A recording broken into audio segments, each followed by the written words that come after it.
Adakah anda tahu setiap 30 saat satu kematian yang diakibatkan oleh hepatitis akan berlaku? Jadi selain daripada kita mendepani pandemik COVID-19, ini merupakan satu penyakit yang perlu kita ambil berat dan perlu kita santuni sebenarnya. Bersama dengan saya Dr. Hamizah Shahar, pakar hepatologi Hospital Tengku Ampuan Rahimah untuk mengupas lanjut mengenai hepatitis. Assalamualaikum doktor. Assalamualaikum Syafiqah, selamat pagi semua. Selamat pagi doktor. Baik doktor, sebelum kita menyelusuri mengenai hepatitis ini, secara amnya apakah sebenarnya yang dimaksudkan dengan hepatitis doktor? Hepatitis ni dia satu penyakit hati, dia macam yang kita boleh cakap is radang hati. It's a radang hati lah, it means hepatitis. So hepatitis radang hati ni dia ada macam-macam. Yang selalu kita dengar adalah hepatitis A, hepatitis B, hepatitis C. Alkohol pun boleh menyebabkan hepatitis. Satu lagi adalah autoimmune, di mana kita punya sistem body kita sendiri diserang hati. Dan juga kalau kita ambil produk-produk herbal pun boleh menyebabkan hepatitis. So basically hepatitis adalah radang hati. Tadi doktor ada menyentuh mengenai hepatitis A, hepatitis C. Kita difahamkan hepatitis ini ada 3 jenis, A, B dan juga C. Jika doktor boleh beritahu kita definisi ketiga-tiga jenis ini bagaimana doktor? Oh boleh. Hepatitis A ni dia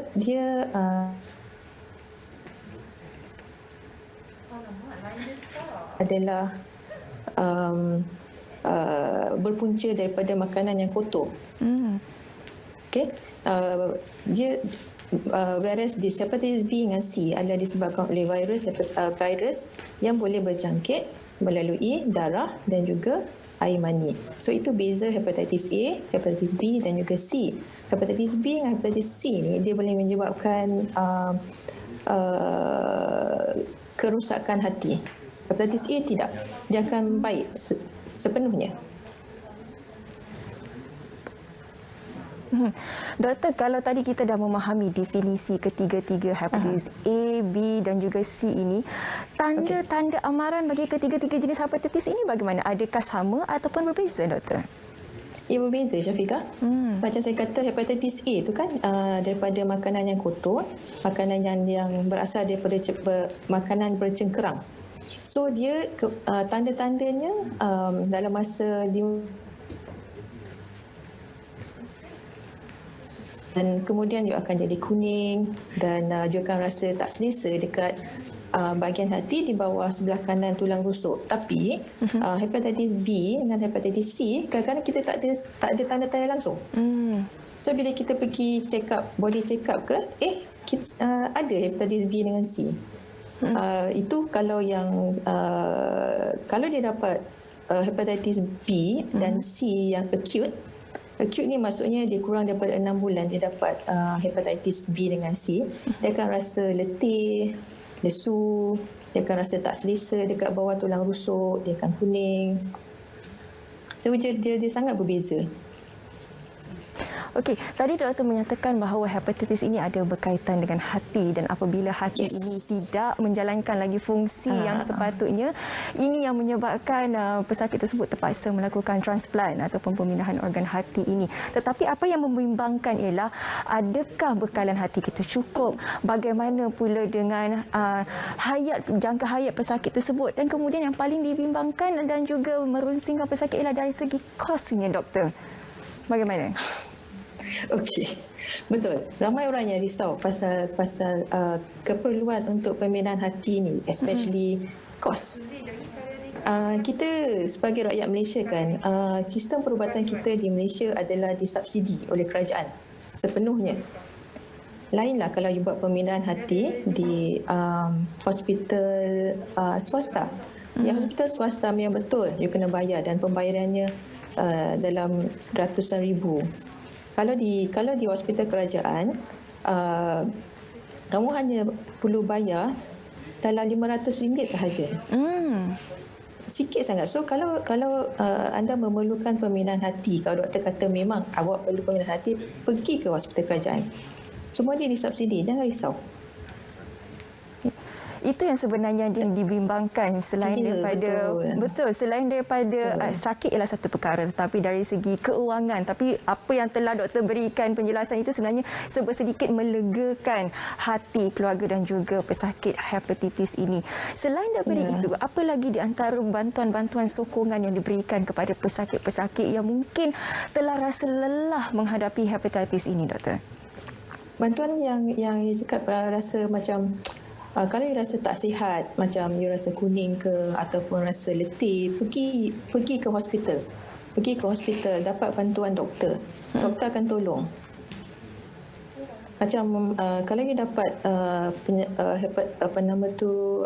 penyakit hepatitis B dengan C kan, you punya enzim hati tu akan tinggi. Bila you punya enzim hati tu tinggi, you akan rasa letih.